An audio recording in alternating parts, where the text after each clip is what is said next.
I see he's muted. He might be trying to figure out his connection. We'll just give people a minute to pile in here.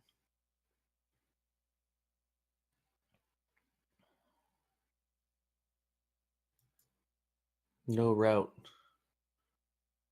No route. Yeah, it's all good, man. Yeah, you just do your thing, and we'll work our way through. Maybe we'll start with snapshot. I'll go to the snapshot here, and so Hey, let's. guys. Oh, hey, yeah, there you are. Can hear you. Perfect. Discord giving you a little trouble this morning. Yeah, my VPN, it's got this thing called enhanced mode, which like runs it globally for every app, and I don't know, sometimes like Discord makes me turn it off for no reason. So I did that and it worked again. My VPN is weird also, but you have a firewall to penetrate through, so Yeah. Yeah. it comes with its own challenges. All right, so I think we were discussing yesterday, first off, the kind of what the upcoming next weeks will look like for our programming, and maybe we'll do a little consensus here, but I think what we discussed was we should kind of take the weekend off, the 24th and the 25th. And for our end of year extravaganza, we'll talk about Dr. Wagme's Hall of Fame. We got some end of year activities. GMI is putting together a video just to celebrate kind of what we've done, everything we've done this last year. And so yesterday we threw out maybe the 30th. Did you give this any thought? Like if the 30th would be appropriate, or the 31st you said might work out depending on how your night goes, but Yeah, I think the 30th would definitely work better for me because there's probably going to be something going on the 31st I got to go to. yeah, okay. So maybe we'll plan the end of year extravaganza for the same 2 p.m. UTC, and it might work out for a lot more people, I'm hoping. Or maybe we might get a totally different crowd, but we'll maybe aim for Friday for that, the 30th, for the end of year extravaganza, and the 24th and 25th there will be no Saturday hangout or DAO call. So kind of give us a chance to unwind a bit and take a little bit of time off before we get back into it in the new year. So yeah, right on. Let me just quickly check the chat here. GM, everyone. If you guys want to follow along today, we have no future live streaming, and we also have the live feed that I'm currently on. So that's ZombieShepherd in the background, and it's really nice having someone in the back who's doing all the flipping of screens and everything. So you don't have to manage your own stream and run the DAO call. So it's really nice. Let's go through the the proposals here, the last couple, and there's nothing currently open right now. So let's see. I think we left off at. I think we were around here last time. The burn the lock spillover was a vote that recently went through. Let's have a look at this one.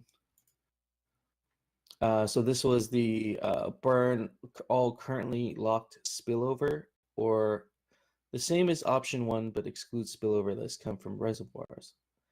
And let's see how this one did. So very narrowly, we almost voted to burn the locked spillover, which. Oh wow! I thought that one was actually gonna win because last time I checked the vault, it was in favor of option 1. So what? Yeah, I wonder what happened there. I think because that option 1 vote was split between 1 and 2. That's the reason why.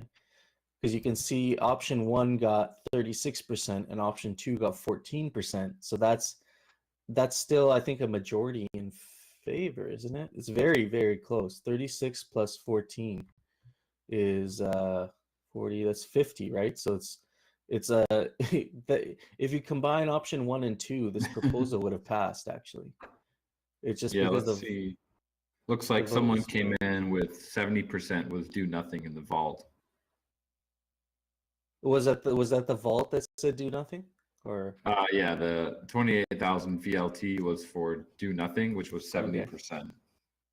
Okay. So very narrow there. That's very interesting actually. And so we could have a little discussion around spillover here because I did see a forum post that I thought was kind of interesting. But let's move on through some of these proposals here. Keep AGA 51 results or revote. By large consensus we're going in for a revote for that. And so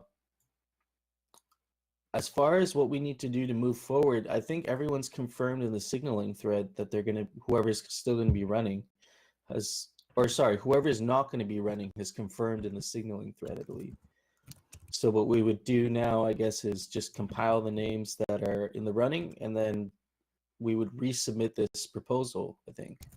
Would be is there anything we're missing that we have to do aside from just like compiling the whoever's still eligible?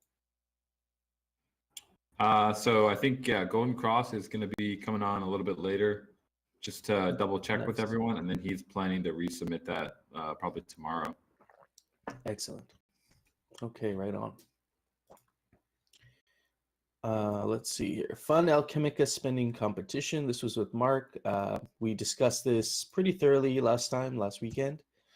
And this one has passed with 78%. And the consensus on this one was this will be a great opportunity to kind of see the engagement with people's assets, and yeah, just see how effective this first round of kind of land rarity farming, essentially, kind of, or land yield farming, I guess, in a way, because it's tracking your spending. Yeah, it's going to be interesting to see how this pans out. Yeah. I really like the Gotchi board product. Like I know the DAO actually funded the Gotchi board project, so I think it's gonna be quite useful. And I'm looking forward to especially the glitter spending leaderboard that is going to come online at some point.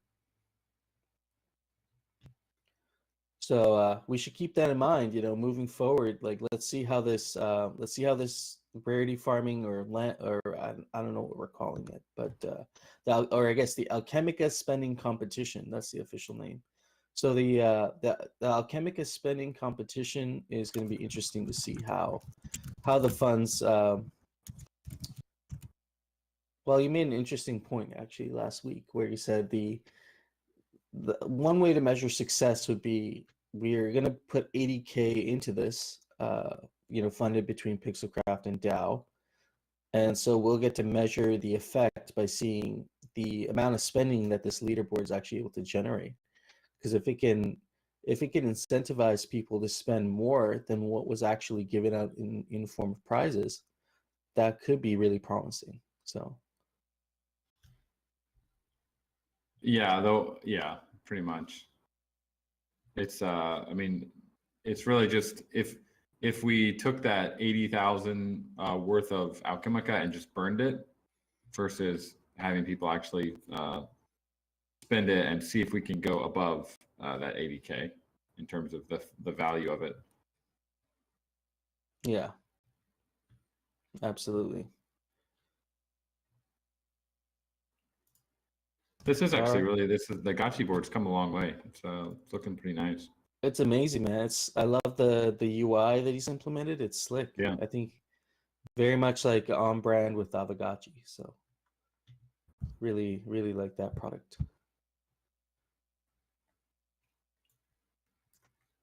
So this will be good. Let's go back to our snapshot. Last proposal here: reserve backspill for district DAO economy. And the consensus on this one was, again, kind of a close vote. Well, somewhat of a close vote. 41% saying reserve the backspill, 58% saying do something else.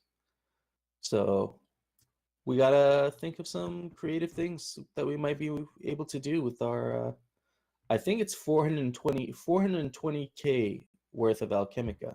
I don't know. I could be wrong. Could be off there, but it's a decent amount of Alchemica, from what I understand.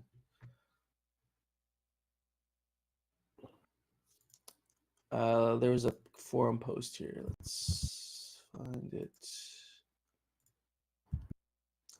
This post here: use accumulated spillover to help fund arena token drop.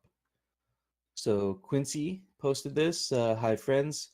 There's been much debate and a couple of proposals on what to do with the accumulated spillover. I'd like to propose the idea on what to do with it.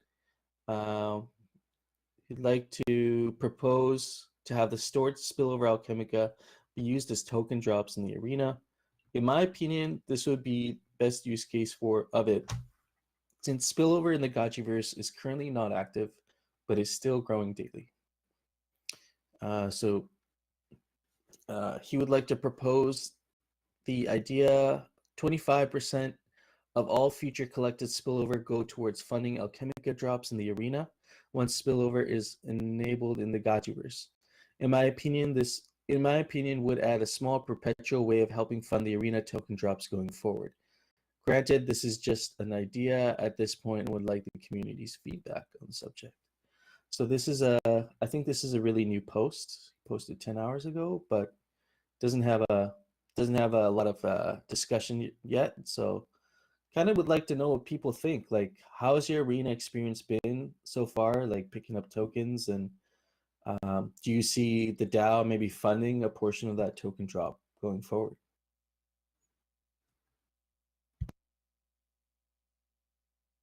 Yeah, feel free to raise your hand. Come on up, say hi. Yeah, absolutely. My thought on it, I think it's a little bit too early to really be focusing on that, on like a play drop kind of aspect of the arena.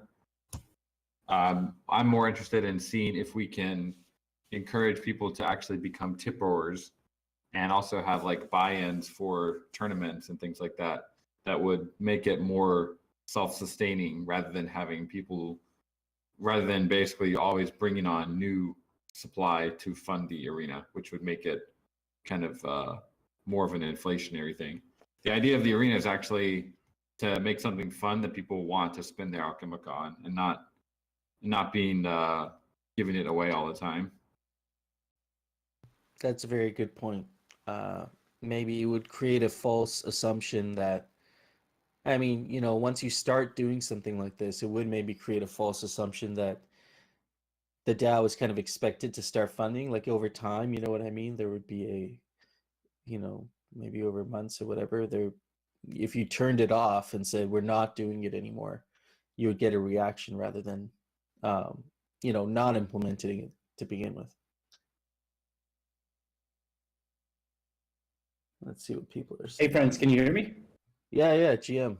Oh, GM. I just really wanted to quickly say, because I think somebody had floated out the idea yesterday of being able to come into the arena. If there was like a tap up, a fill up that we could grab, say 100, 200 Alchemica, we can weigh it in FUD or whatever, but you have to have something when you come in so that there's always spillover, like the buy-in. We can have it so that there's a free-to-play version where you might be able to jump in maybe once or twice during the day, but if you want to jump in consistently, you have to have some Alchemica in your pocket so that we don't then have to worry about the spillover, because we are the spillover as we get killed.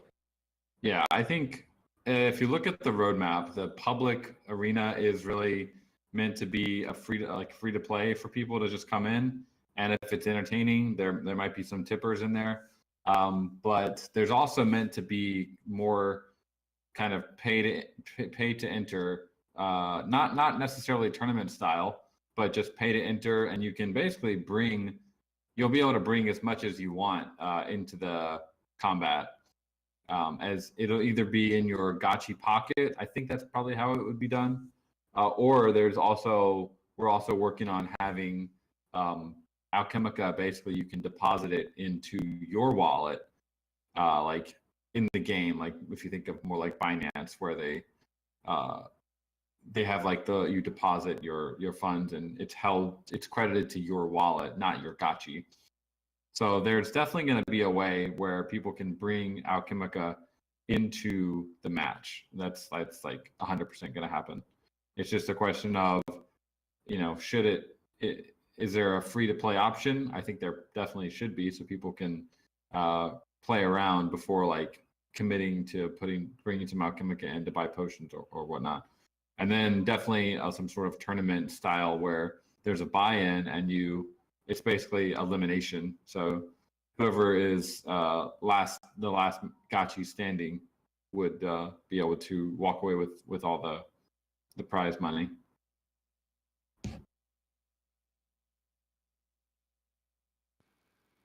So we're not really, like I said, I don't really want the arena to be something that we have to constantly fund with alchemica from various sources. It's the goal of it is to let's see if we can actually get a microcosm of an economy where people want to bring their alchemica in because it's fun, because they're enjoying it. And if they win, maybe they'll get some rewards. Yeah, I think this is the right mindset to have. I think so. It's I'm reading Dr. Wagner's comment here. He says, I think it's a mistake to put spillover back into the market. We should aim for a sustainable arena economy. That's kind of what you're talking about here. And this could also be like crafting potions, alchemica entry fees, and other use cases regarding existing alchemica that's already out there. Following up here, we have Golden Cross regarding the Aavegotchi DAO Foundation election. And so 14 remain from the original 20. Would like to confirm that these are still in the running. And if any objections or anything spotted out of place, let me know. So we got 14 applicants still. Got CryptoGotchi, Maxi Crouton, Mori, No Futuristic, Zonzi, Choina, Rickage, Sir Linkist, Notorious BTC, Brills, Kakusho, Zeitgeist, McCallum, and McAbandoned Pants. So McAbandoned Pants never made a Discord application. Was there an application somewhere? Yeah, let me pull it. I can grab it right now.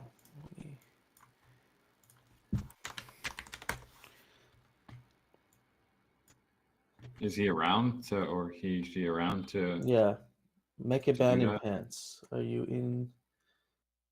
Not the best name for a signer. McAbandoned Pants. Yes. Let's see here. I'm just gonna look at the tally forms also here. Aavegotchi DAO Foundation.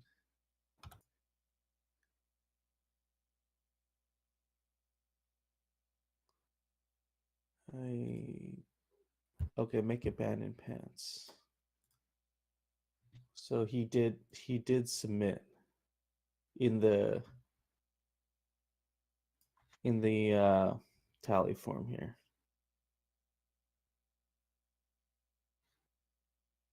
November 13th. Yeah. So I agree, Jesse. That's not an official way. And I'm looking at his application here. There isn't a whole lot in the application itself either. So make abandoned pants. Got to confirm you're running in the DAO signaling thread if you want in the running.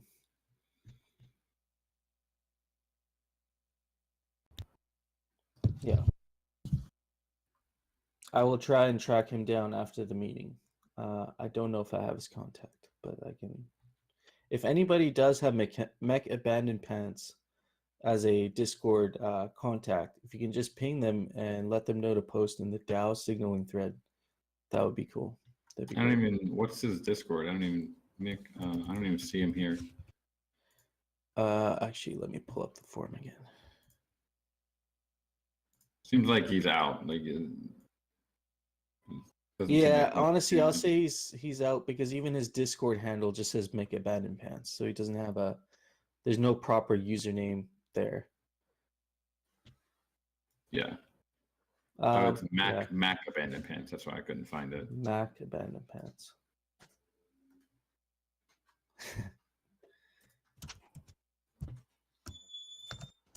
It's like, why am I getting pinged?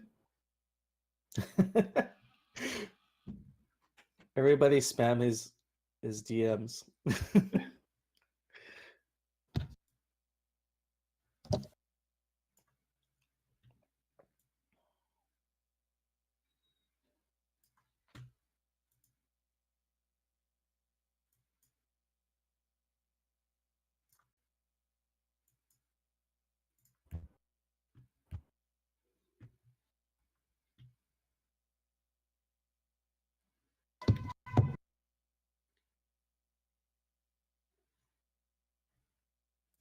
I kind of agree that it's a little bit too early to think about, completely burning the Alchemica. Yeah. Yeah. I understand the sentiment behind it, and it potentially is a good idea. But at the same time, once it's gone, it's gone. So we might regret that later. Hard to say. And there's a good point here. If it's just sitting there and we all can all come in agreement that we're not gonna, try and do something with it when it's unnecessary, it can sit there and it's kind of as good as locked right now, so long as we're in agreement that it's probably not the best thing to do. So it's there if we need it. And yeah, I agree, Jesse. We can burn it. We could always burn it later if we need to.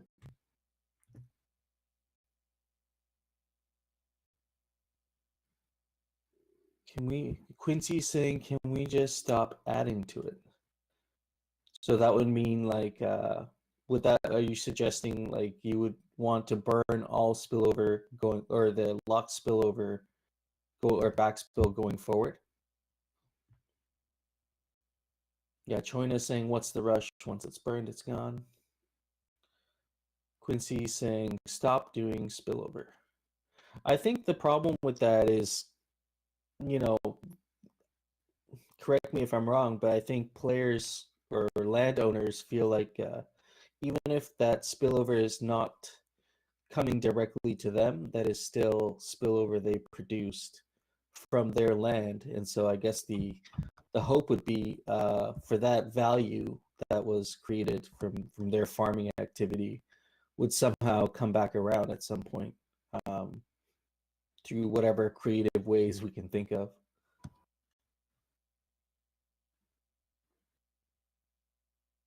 Esmeralda saying, spillover to return under parcel going forward.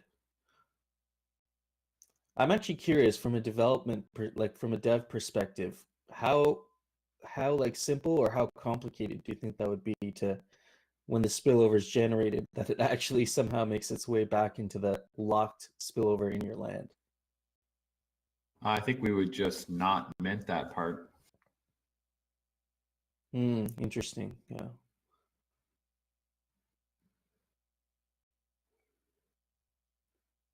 Okay, so stop spillover for landowners.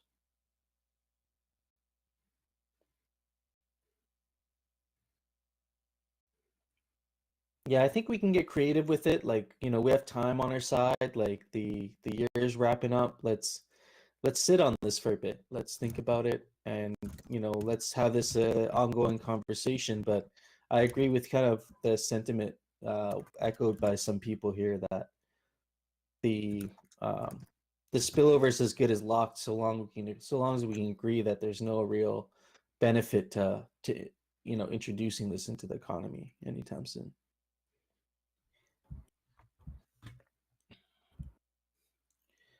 All right. So we have a few things we can talk about. We talked about last week the bazaar, retiring the bazaar listing fee. And so there were a few options I think we discussed.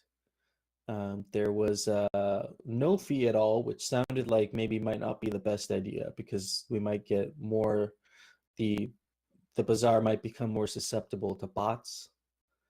We discussed swapping the ghost fee out for a matic fee in terms of a user experience perspective might be better, since most people who have made it onto Matic will have at least a small amount, or sorry, that made it onto Polygon will have a small Mhm. amount of Matic.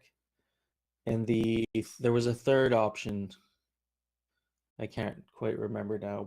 I think the third option was no fee for listing an item, but there might be if there's a fee for delisting, I think it was. Yeah. I'm curious to see what people think about the Bazaar listing fees. And the Bazaar listing fees currently are being burned, right? Yes, we've burned roughly 60,000 ghosts because of them so far. Okay. And I guess in the grand scheme of things, like how does that compare to, for example, other types of fees that are generated from the protocol, such as, from item sales or, We've definitely there's definitely been more revenue generated from the sales because it's like a 3.5% total fee on the Bazaar sale. So I mean, there's definitely been a lot more generated. Like what we're trying to incentivize is we want more volume, right? And if the fee is preventing volume, then it probably should go because the protocol makes more money from volume than it does from burning listing fees. So Igor's he's got his opinion here at the bottom. He believes that the botting problem is not a problem, and so I think that's one of the main things to discuss is if we take away the fee completely, then a human is going to have very little chance of actually selling the item at the price that they initially listed at, because there'll be a bot that just comes in right under them and undercuts it by 0.1 ghost. But I guess do we care about that? Is that something that we're worried about? And as far as like a UX, because that exists on every market. It's not something that exists only on our marketplace, I think. Yeah. I mean, I think for me personally, like experiencing that across other marketplaces was kind of frustrating, because you have different skill levels for traders. You have people who they actually they spend a lot, like all day on the bazaar trading, and like that's what they do to capture spread. And then you have people who every now and then might want to do a trade here and there. And for those people, I think, I include myself in that category. Maybe have only ever done like a handful of like wearable sales, like not really trading them. But it could be a little bit frustrating for someone like that where you don't sell an item very often, but when you do, it's like you're getting undercut even at the reasonable price that you set at. Yeah. Well, I guess you could just do an auction, right? Yeah, well, actually, that's true because now we have another option. We could do a GBM on it, and those people like myself don't have to worry about that. So there is another alternative now that exists. And offers will definitely be coming in 2023. Oh yeah, sort of like OpenSea there, so anybody can come in and see I have an item and throw an offer on it. Yes. Nice, very nice.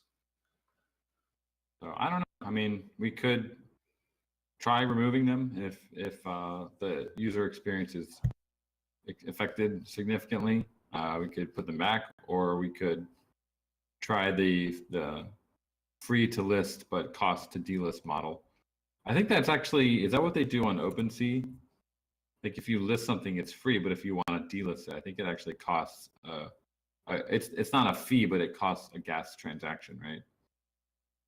Yeah, I'm not a huge trader. I think No Future might know though if there's a is there a trading fee when you're listing? I thought there wasn't, but I don't use OpenSea very often, so cost gas to list. The first time you list a collection, yeah, there's a fee. So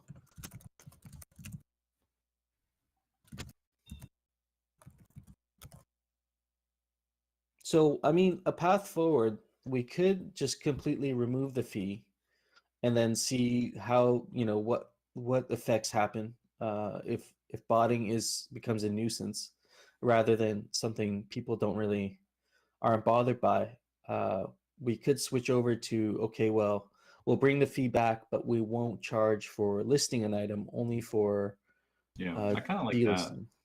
delisting. That would be my favorite option, I think, because we're still generating a little bit of revenue, and most people won't be affected. It'll really just affect the guys that are trying to relist multiple times.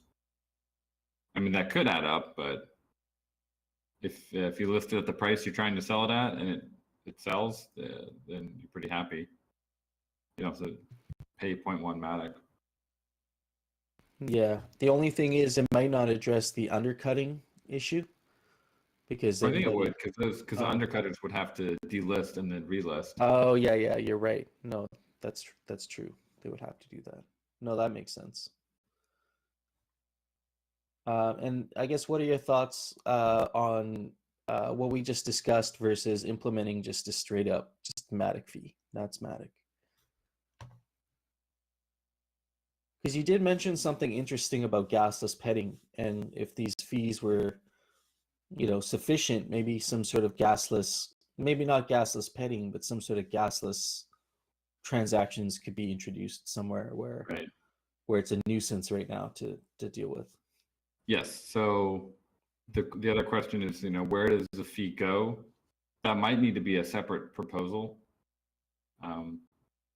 Right now, because we were not going to burn Matic, so it would need to go somewhere. We could do it to the DAO treasury and just kind of accumulate it, or another option would be, let's use it for gasless transactions in our gas tank with like Biconomy. And we're not going to do gasless petting because it doesn't generate revenue. But I could imagine that if we have fees in the bazaar, like that are paying into a gas tank, we could theoretically support a gasless UI for some parts of the protocol, like the bazaar or the GBM stuff. Basically, anything that generates revenue would be or also is like an area where newcomers are going to get their first taste of Aavegotchi, and we want to make it easy for them. So Gotchi lending could be another area. Yeah. So yeah, basically we just need to come to the consensus of fees or no fees. We could just turn it off and see what happens. Like, I don't know if there's any real harm in that, just to see, for a week or two, what sort of activity we see on the bazaar with no fee. But Yeah. The other one is, then where do the fees go? And then also, will we want a ghost? If we are going to keep the fees, do we want a ghost fee or a Matic fee? Choin is asking, what would you like us to do here, Jesse? Just reconfirm our own candidacy. I think he's asking to reconfirm in the signaling thread, I believe, but he had thrown those names out as who's tentatively in the running right now. Just making sure it's accurate and final.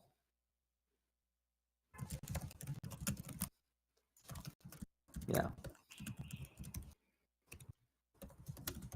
All right, so yeah, let's maybe think about how we want to approach the listing fee, and then either, well, not next week, but the next DAO meeting, we can kind of hopefully get to consensus on that. And I don't know, do we need a proposal to turn off the listing fees? Like, if we were to just do like a trial for like 2 weeks, do you think that would, need like a SIG prop, core prop to be implemented, or can we just, try to turn off the fees because it's being burned anyway?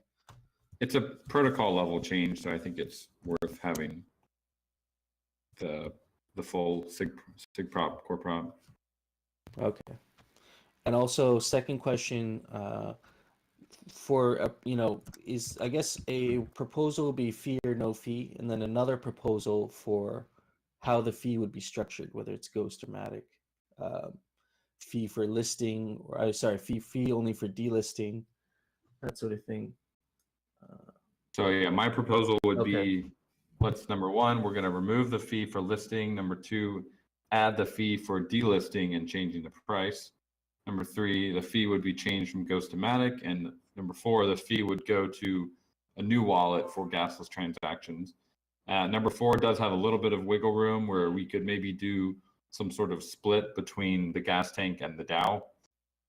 But I don't know if that's really necessary. Probably could just do it to the gas tank. And Dr. Wagme, the reason that we're actually talking about this proposal now is because we have some optimizations and changes we want to do to the bazaar in terms of like adding batch listings and ERC 721 relisting. But before we do those changes, we want to just confirm how we're going to implement the fees, because those fees will also be part of the batch listing changes and everything. So I thought it was a good time to raise this.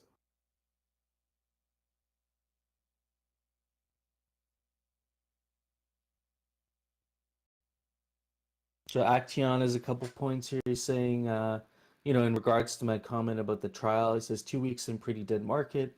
I don't think we're gonna see any huge change.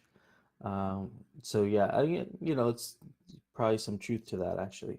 And then second comment, so you can't remove posting without paying.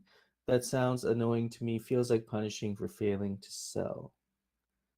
I don't know. What do people think about that?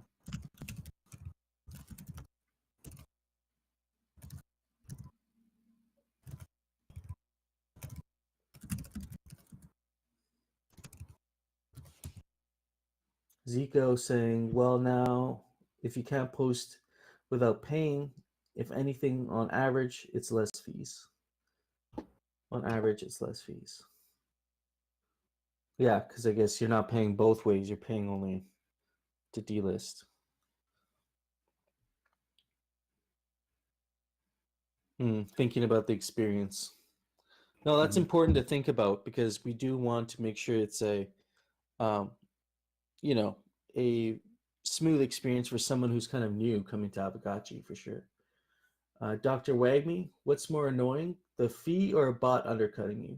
Yeah, undercutting is definitely worse. I can personally, I've personally dealt with that frustration of, hey, might want to sell this item. It's been a couple months, and I go list the item, and then, you're going to get undercut anyway, but probably by people rather than bots, where there's actually some market activity going. People delist, they compete with you on the price. I mean, that's all good, but it's that 0.1 ghost less, when you list something at a reasonable price and a bot undercuts you just by like 2% or something, just so their item sells first. That's the annoying part.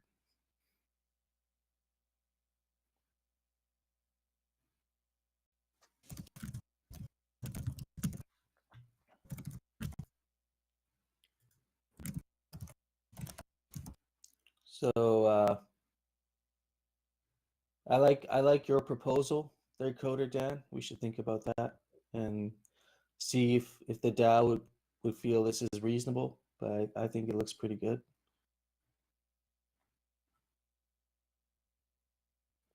Remember when? Oh, that's a different comment.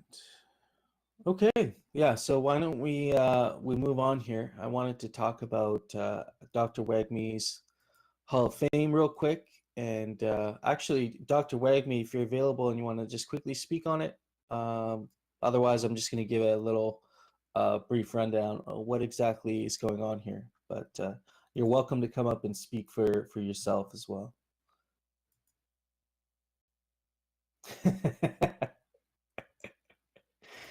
All right, it's all good.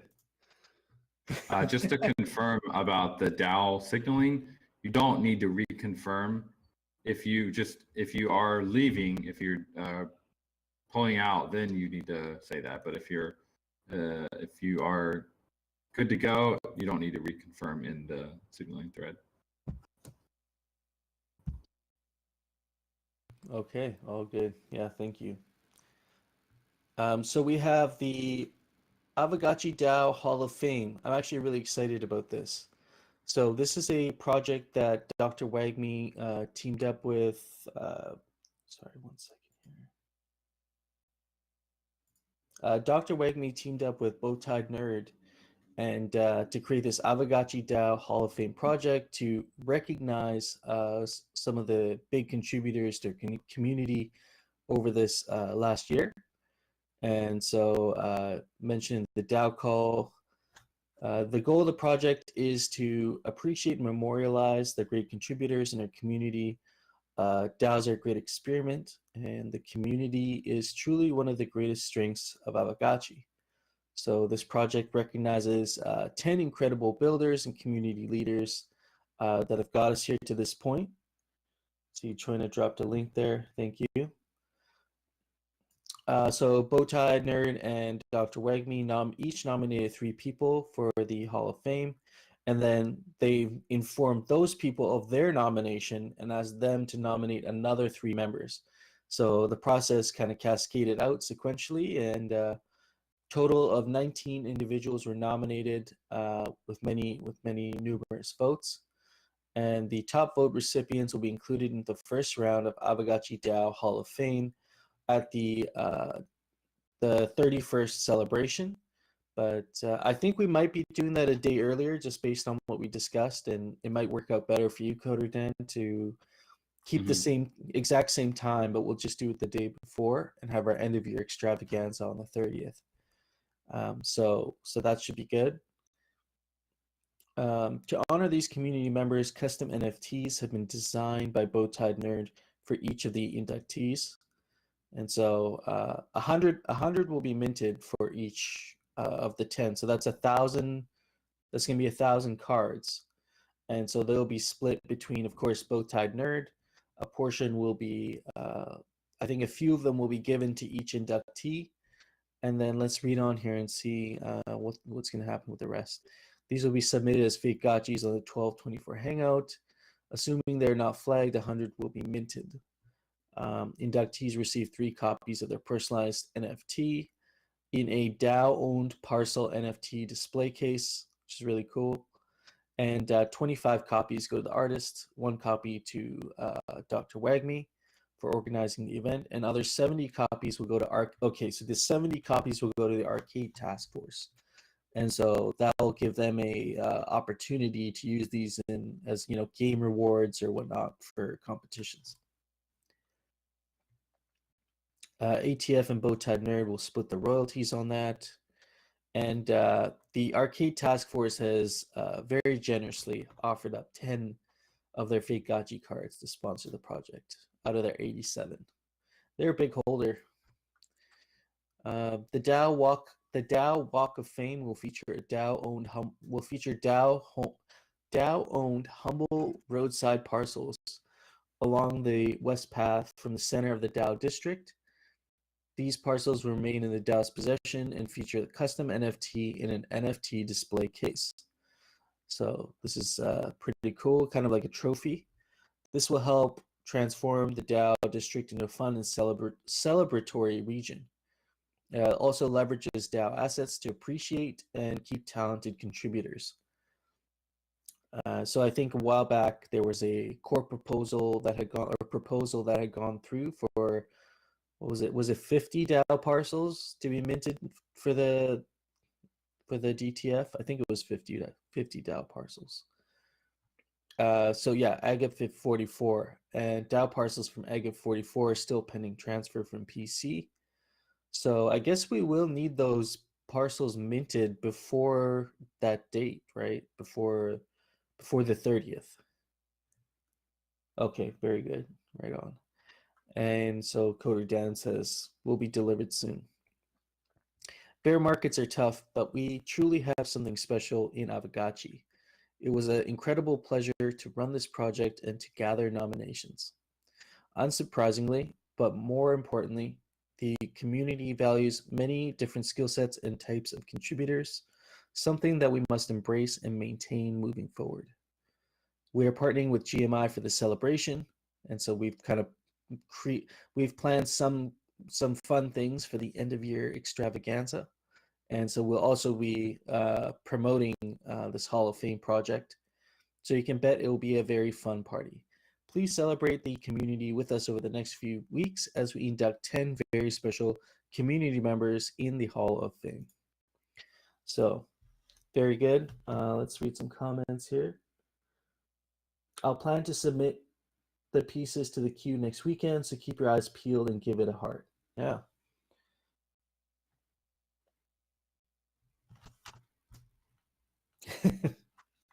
No, this will be good.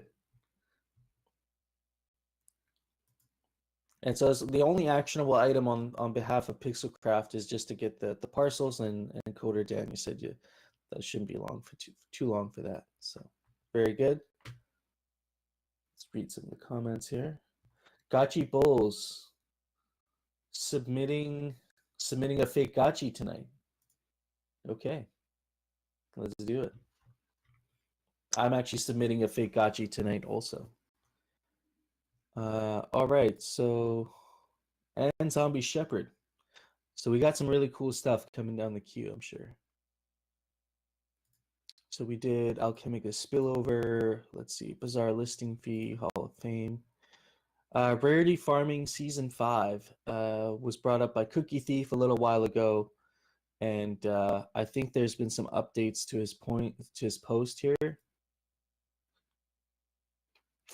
So I've been reminded by some helpful friends there's a 3.5 million ghost pool of player rewards to work with. This could be our go-to funding for another round of rarity farming. Given that Gotchiverse native uses for said pool seem like they're a few quarters away from finalizing. If deemed useful by the DAO, we could give the player pool rewards to rarity farming on an IOU basis, with said pool to be refilled first when we do another sale or liquidity generating event.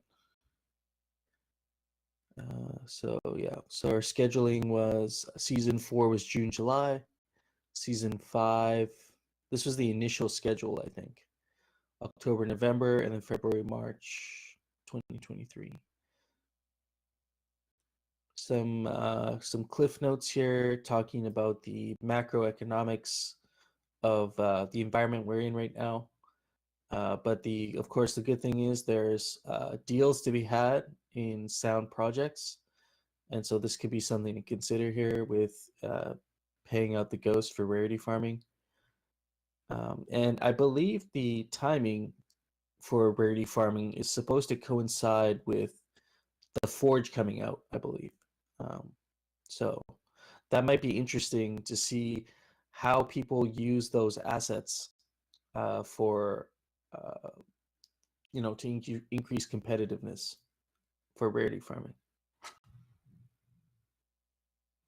So it is important to have some considerations on how to fund these rarity farming events going forward. So the appetite for risk assets is at record low. So funding these future sessions with the GBM sale might not just annoy our long-term holders, but even risk our stock not selling out completely in the worst case scenario, which could be very bad. On the other hand, funding a rarity farming by trade fees of the GACs alone is not going to work out in the current market, but very much possible once we kick off and liquidate the world.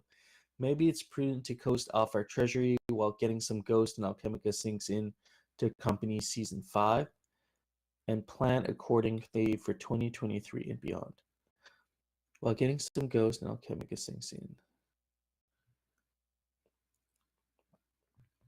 So stuck in a dilemma where on one side our treasury is running at a negative for each rarity farming season, but not doing a rarity farming at all could also,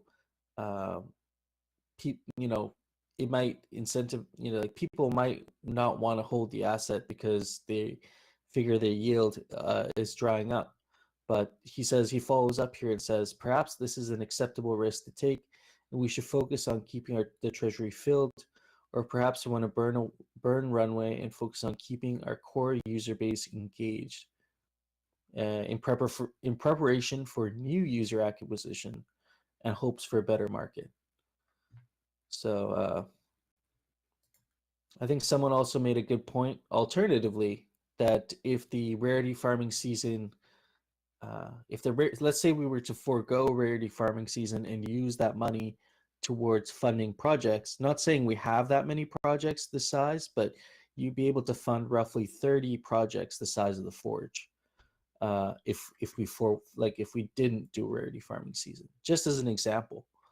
But I think we should get creative with rarity farming moving forward. Like, I like the idea of the Forge, and also the where is it now? I might have closed it by accident. But the respec potion is actually being developed right now as we speak. We got Jared, who put a respec potion. He's working on the respec potion smart contract stuff right now. And then Notorious BTC is also doing some of the artwork for the potion itself, potion design itself. And so that will be available. I'm hoping will be available,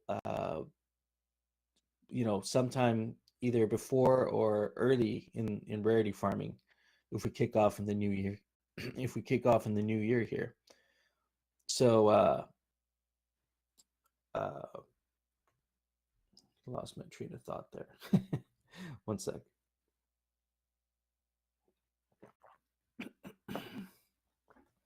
So the respec potion, yes, the respec potion will be available. I think something we need to still discuss, because the core prop hasn't been submitted for that yet. We're going to submit the core prop with the code and everything to be implemented once that core prop passes. I think that's kind of what we're hoping to stride towards for many proposals that are going to be implemented by the DAO, is that the code should be ready, the design should be ready, and then, so long as the SIG prop is passed, and then the core prop, we can discuss some details on.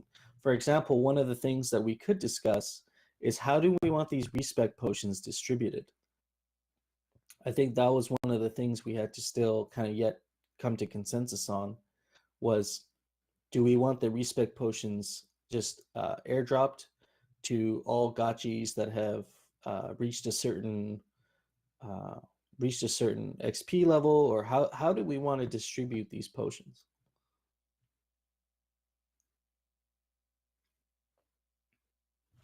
I think that's the one thing we need to come to consensus on, but I think otherwise the majority of the DAO seems to support the idea of a respec potion.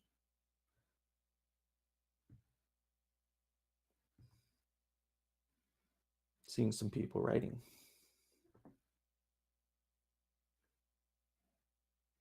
I think you guys are, what are you discussing?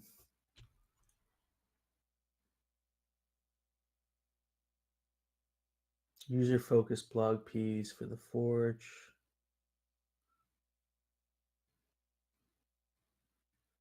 Arena.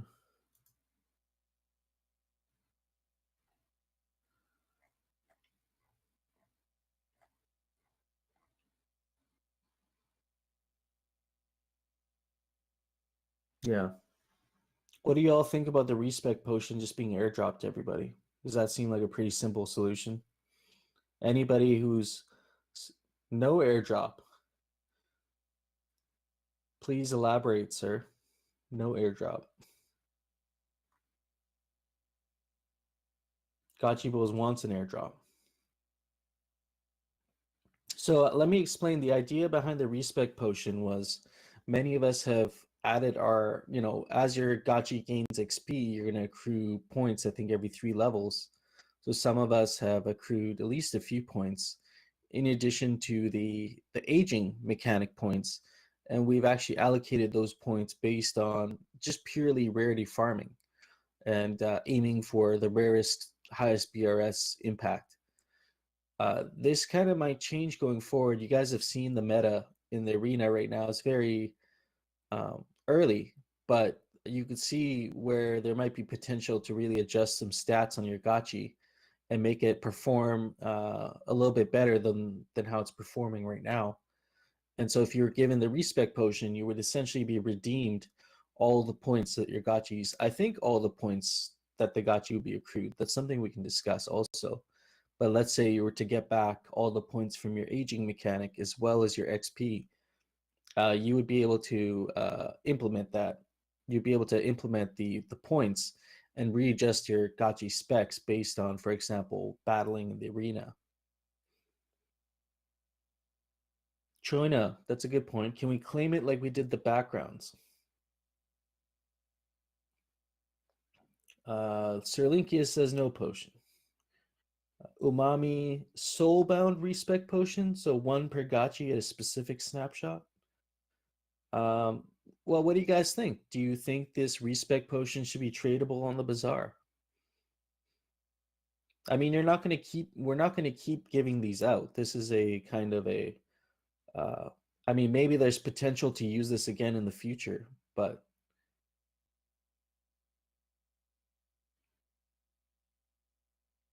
Sir Linkist, I feel a respec potion is taking shine away from the forge.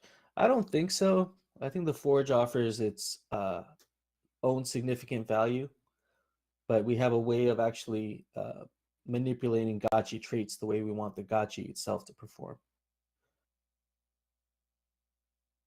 No futuristic. If tradable, things will get wonky, but in a fun, financial way, less so for gameplay, though. Yeah. I mean, remember the respec potion only allows you to respec the, the traits of the accrued points that you already have. So once those have been allocated, there's really no point using another respec potion unless you've accumulated a significant amount of points again, or you need to drastically change the way your gachi performs. Yeah, no, that's a good point. I just thought of that. No futuristic, unless the meta changes for battle, because that would be a big deal actually for respec. I think it's probably still too early to drop a respec potion since there's still a ton of stuff that's going to change. Like, if we drop it now, people are going to use it, and then 3 months down the line, if the meta has changed a little bit or like a considerable amount, they're just going to be asking for another one. That's interesting. Yeah, I mean, do you see let's say these respec potions they are tradable. Could you see the respec potion being like a kind of a prize, like being used as a reward of some sort, like a high tier reward in the arena or something? Yeah, I mean, it definitely could be. Basically, it's a potion reward. Yeah, maybe you have to collect like an obscene amount of alchemica to craft one. It's kind of considered like a godlike craftable in the arena, where it's like you have to be a very good gachi, like a very good player to be able to actually, collect enough alchemica and not get killed and still be able to craft that respec potion. Could be like something to reach for anyway. But you might be right there with we're just starting to get a grasp of how the mechanics work for like battle gameplay, and they'll probably change a ton between now and then. When the full release is out, even I'm sure there's going to be between now and then there's going to be significant changes. Yeah, like when the next big meta change will be, and that's planned, will be like wearables being introduced. So I would say, like, even before that release, it's really like if we did an airdrop to all the gachis, that would be a good time probably once we are getting closer to having like a more confirmed arena experience. If we do it before wearables, I think it would be too early. Interesting. So you're thinking, just from your perspective, that maybe we wait for the forge to come out, we wait and see how people are interacting with the forge and using that to modify traits. And then we can kind of look at how the meta is in the arena, and then maybe have a discussion about airdropping a respec potion. I definitely think we should airdrop one. Yeah. That just the timing of it, because if we do it too early, people are going to use it. Like a portion of people are going to use it. Then there's only one per gachi, so they might sell their gachi to someone else, and that person might then have it and not have that potion. And then the wearables prop would come out, and they'd be kind of stuck. So I think it makes sense to wait a little bit until wearables. Yeah. Interesting. Crypto Gachi, why do you want to airdrop them instead of doing some Gachiverse event or something? Isn't that what the prop was asking for? Airdrop respec potion. Yeah. Yeah. I do believe we came to a consensus. I think when we had this conversation last week, come to a consensus that we did want to do we did want to do an airdrop, but we were trying to figure out the timing of the distribution and also figure out if it was going to be a tradable thing or if it was going to be kind of a soul bound one-time use, kind of correlated to the gotchi itself. So from here, it sounds like some people are saying no, it shouldn't be tradable, it shouldn't be on the bazaar, and maybe there's a possibility where it's craftable in the arena instead as a kind of high tier craftable potentially. But yeah, why don't we shelf that for now? But it will be ready to go when we're ready to use it, and the coming months we'll see how this meta for battle develops. So it had the SIG prop pass, but are we waiting for the core prop? Is that what it is? yeah, but from what I understand, we didn't want to push the core prop to like the code was actually ready for the potion. Right, yeah. And then the design. So I got Jared's working on the potion right now, and Notorious BTC is putting together just like the NFT design. So that should be ready to go whenever we're ready to implement that, and then we just need to figure out a few details, and then we can bundle the code with the core prop, and then we can also then we'll get the vote out there at that point. Choina saying, I like tradable, but agreed it's probably too early. If dropped now, I would be holding off for more info anyway, so to make the same mistakes twice. Yeah, it's true, because you might find yourself in the same boat. So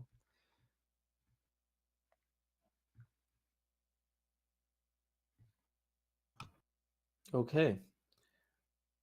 See some more people typing there.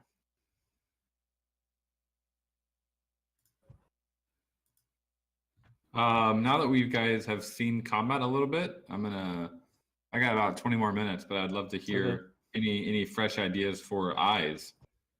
Ooh, this is a good discussion. Let me try and see if I can find Hardcore's eyes board while you guys are dropping some comments there in the chat. Eyes. Not lag.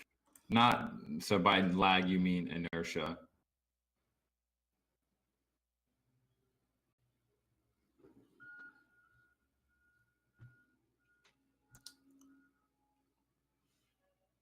We did turn off inertia in the arena currently. I don't know if you guys can tell the difference, but the movement is more snappy.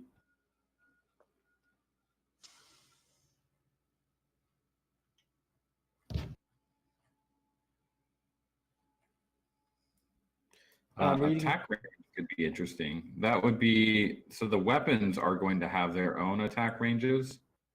So we have to figure out how that would work together, but that could be possibly interesting. If we're talking about a utility, like an actual affecting combat somehow. Yeah, let's look back at the board. Just real quick, touching on Dr. Wagme's comment there. We are looking look at the DAO forum post for better details. A DAO executive committee, DAO dev team. Mikey wasn't able to make it today, but we definitely want feedback. That is something I wanted to have a conversation about, but I wanted to finalize a few things between Dr. Wagme and the current members before there was a few things I wanted to clarify and get a chance to do. So I might follow up with you guys after or in the thread, and then definitely something to talk about.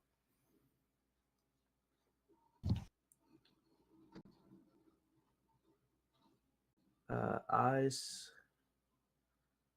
Okay, eye comments coming in. Have the ability to lock and track a gotchi for a limited range. Yeah, we were talking about that a little bit on the Hangout. I think that there's a good case to be made for the power shot to be the snipe shot to be a lock attack. But if we do that, we're going to be having some internal discussions about a little bit of rock paper scissors action on that. So there's definitely going to be some changes for January related to like if we can get it developed in time, having some sort of tracking attack.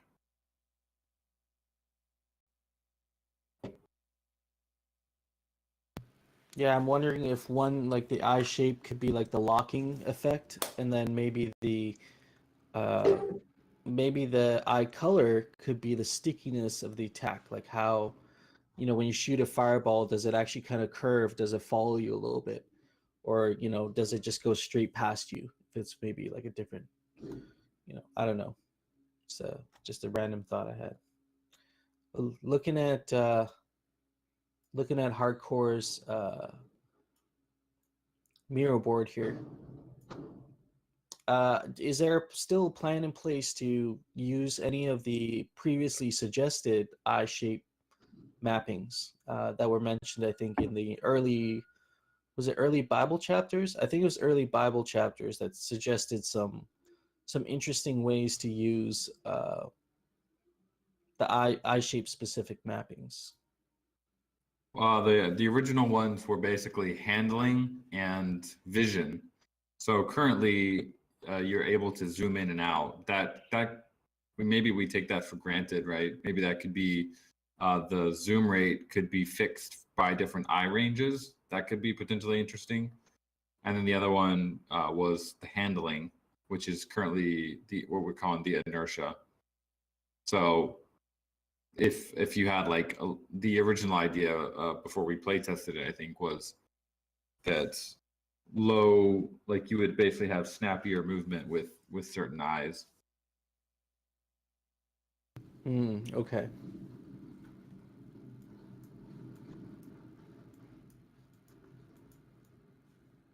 And this would be different, kind of like from evasiveness. This would be different because evasiveness is your ability to get away, right, or ability to dodge attacks.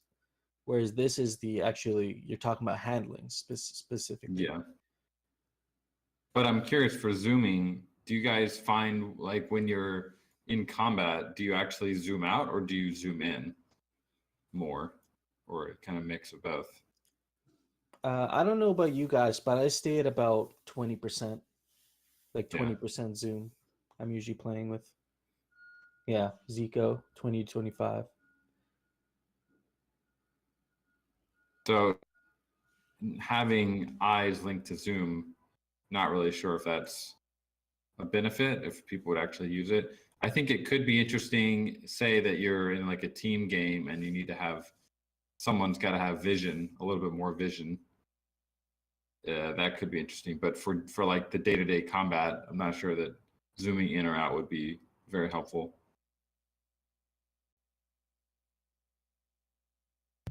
Phantasma says if there's ever going to be stealth in game or fog of war, then eye traits are also a no-brainer to affect those dynamics. Yeah, fog of war. We've definitely talked about it. It's kind of been on the bucket list to add in. It's just exactly how we want to do it. Like, there's a couple major questions to go over, but I think I personally would like to have fog of war in the Citadel and in the arena. I think that would make it pretty. It would just make it feel kind of more RPG-ish. Like being able to see everything isn't necessarily that fun. Yeah.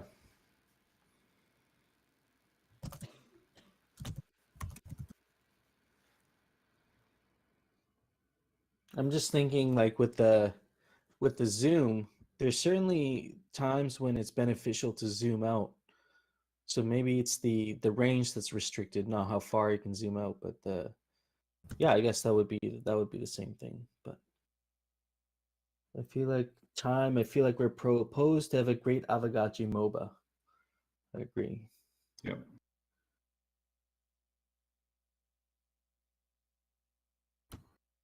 Phantasma could also have craftable potions to temporarily reduce fog of war.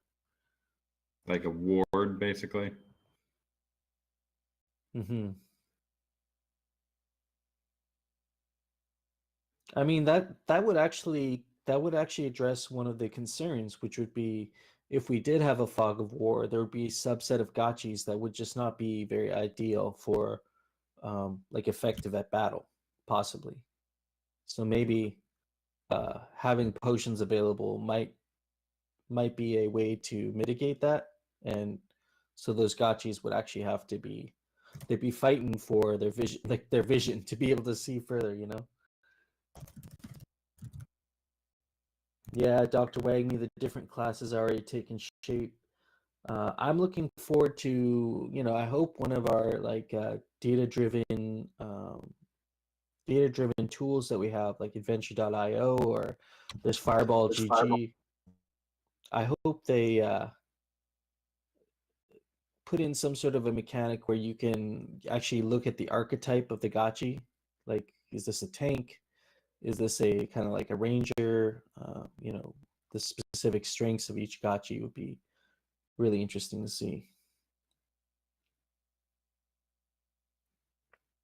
Then the team-based gameplay is going to be insane. The 3 versus 3, and that's when like your team dynamics actually will count. So like how it won't matter as much now of the traits of one individual gotchi. It will be the combined traits of a team. So actually, that's a good question regarding the fog of war and all that. If we were to have team-based gameplay, that would be a little bit strange, right? With if we had like the range correlated to gotchis, because then some of your teammates might not be able to see you potentially.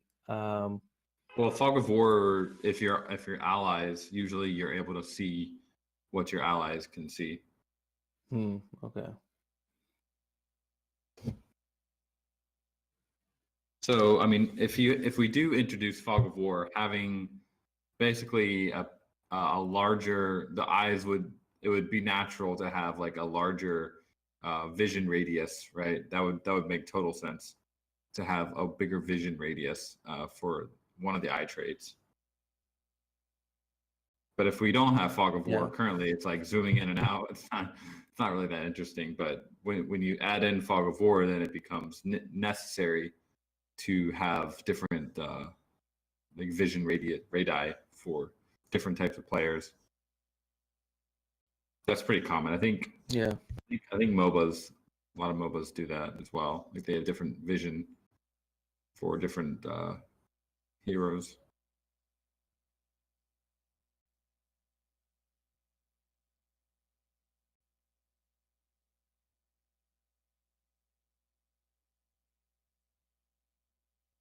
I'm checking the comments here. Love the option to add the mouse actions to my gamepad.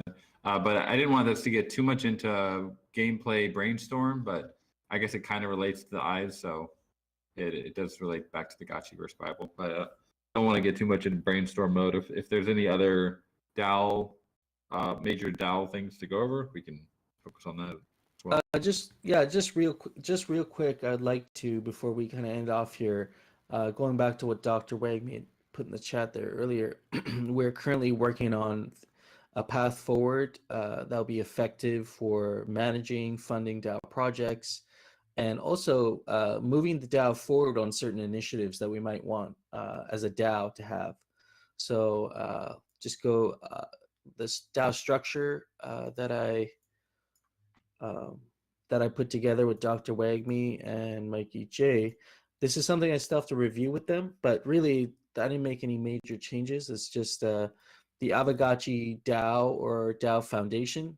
They, of course, will, as a DAO, we vote on protocol changes, but they will also be responsible for, nominating probably subsequent executive committee members, and as well as the liaison or the PM.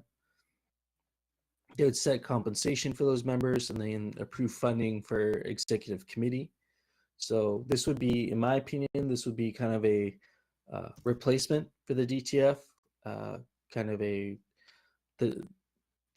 In my opinion, this DAO executive committee will be able to drive our DAO forward in a more organized way. So let's look at some of the roles here, and we're still discussing this. I think I got to jump into that thread and I'll drop this in there as well. But the basically the DAO executive committee would be comprised of a group of DAO members that are elected by the DAO, and they would serve a term of 12 months. There would be a chair there for the committee, and basically the purpose of the DAO executive committee is to do multiple things. So they could recommend initiatives to the DAO. They'll help with developing the DAO roadmap, the SOP, any supporting documentation, could set organizational goals and priorities, implementing DAO initiatives that are voted on and improved by the DAO. So things that you might want done, for example, the Forge is going to be a evolving project. And so maybe if the DAO votes or a proposal goes through to make some changes to the Forge, then the executive committee would have the resources to be able to do that. They would be compensated on a monthly stipend set by the DAO, and then there'd be a monthly time commitment for the members. And they will also approve funding for the individual department leads. So I think initially this role will probably be about, between 3 and 4 people for the executive committee.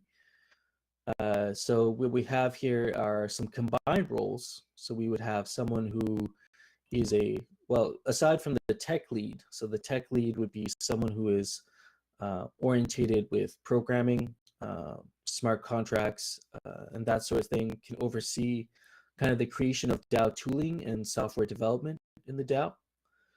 So they'd be composing software, reviewing DAO-funded contributor code for quality assurance, maintainability, and security.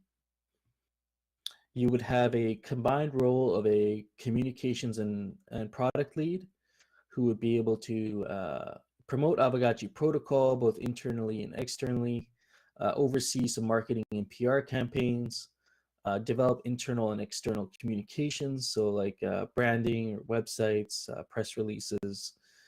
Then you have the product lead side of it, supporting development of fun, engaging gameplay experience built on the Aavegotchi protocol, and also collecting feedback from players, making recommendations to the DAO task forces, and monitor and report on key gameplay metrics. And then the third position would be it's a combined position between operations, finance, and HR lead. Let me zoom in here a little bit. So operations would be like developing systems and processes for DAO operations, facilitating communications between the leads, monitoring key operational KPIs, ensure DAO contributors activities are in line with the operational priorities set by the executive committee. And then there's a finance side of it, maintaining charts and a ledger, producing financial statements, creating budgets and forecasts, provide insight and analysis of DAO financial health, and then submit weekly accounts payable reports. Those would be probably generated through like Parcel. HR lead, and that would just be regarding recruitment. So all these things kind of will tie together into D work, which is another thing for the new year I have planned on implementing. So the DAO will have a D work. We'll be signing specific roles. Yeah, we'll be assigning roles to people who want to contribute to the DAO or are already contributing to the DAO, and we'll start building our DAO talent pool. We do have a lot of talent, but we haven't aggregated that, so we will aggregate our talent pool, and those will be contributors that become eligible to take on, for example, bounties, any DAO related work those individuals be eligible for. And of course, the DAO executive committee, whatever they are not handling internally will be dispersed as a bounty. So they'll get in touch with me, and then I can disperse the bounty through DWork. So the one part of this model that, like I said, I got to catch up with Dr. Wagme and figure out how the DAO liaison activities and PM activities would fit in with the executive committee, or if the liaison or PM would be more of an interface between Pixelcraft, the DAO, the community, and projects. In my opinion, it's more of a flexible role because the PM kind of does a little bit of all of these things, but doesn't really specialize in any one thing, but is able to actually maintain, like for example, maintaining the D work, and communicating the budget through there or past project funding, and maintaining a data repository.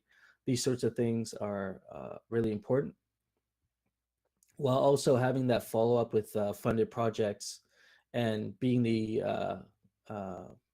kind of the communicator between what projects, what project timelines are looking like, and also what the DAO executive committee is, what they funded, reporting back to them basically.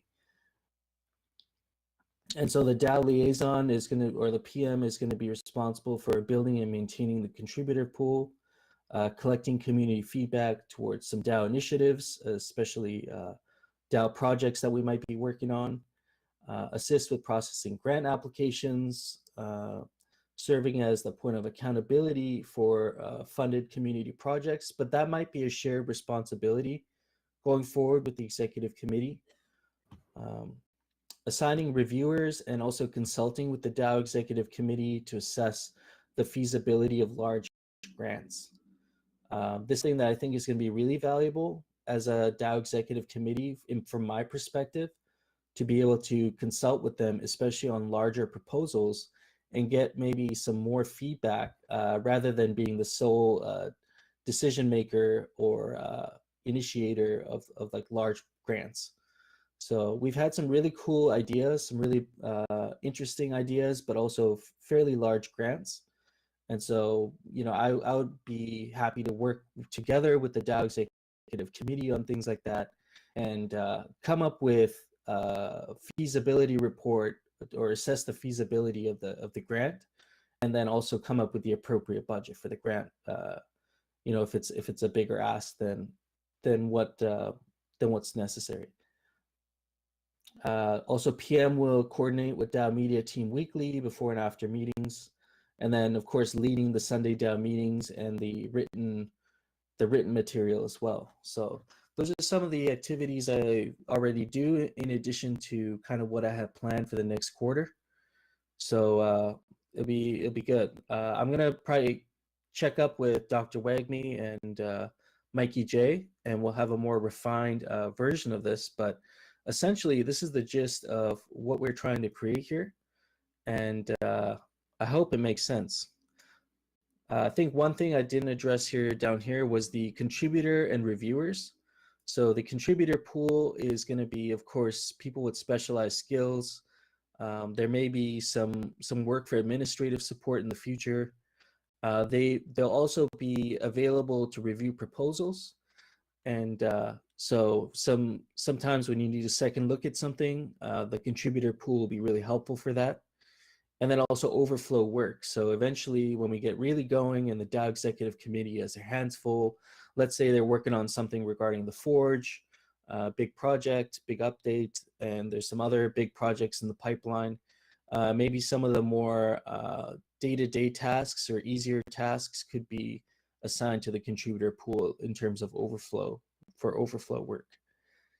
And so the contributors specifically would just have to signal their availability, but they would basically be compensated based on scope or a specific task rather than like on a retainer or anything like that. So yeah, that's the model. Kind of been refining it a little bit. Kind of curious to see if you have any questions.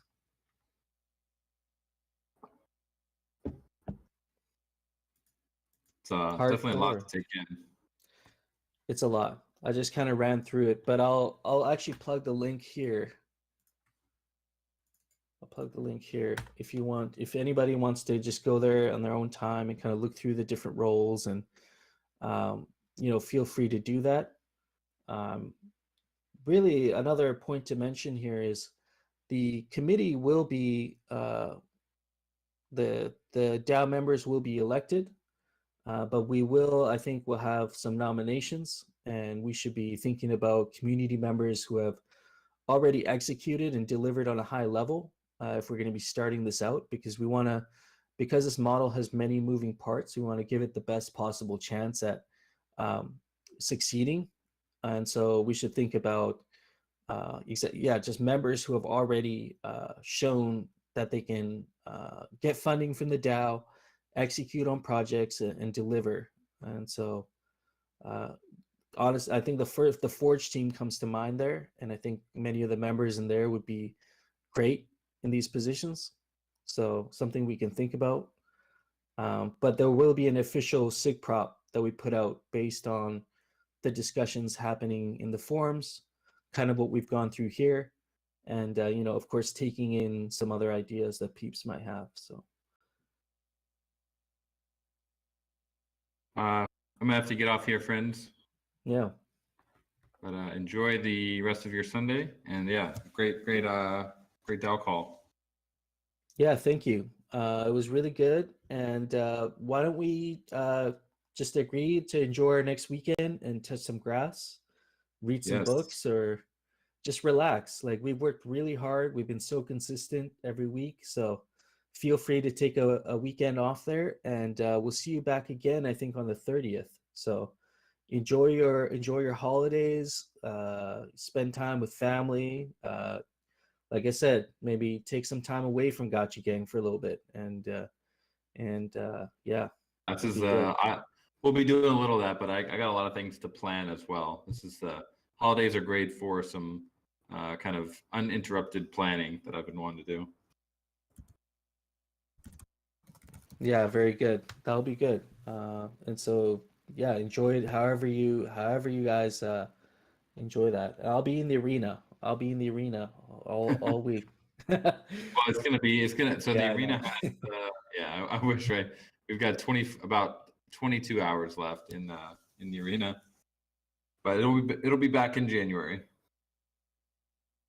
Oh man, we're gonna miss it. All right, guys. All Happy right. holidays, everyone. See you soon.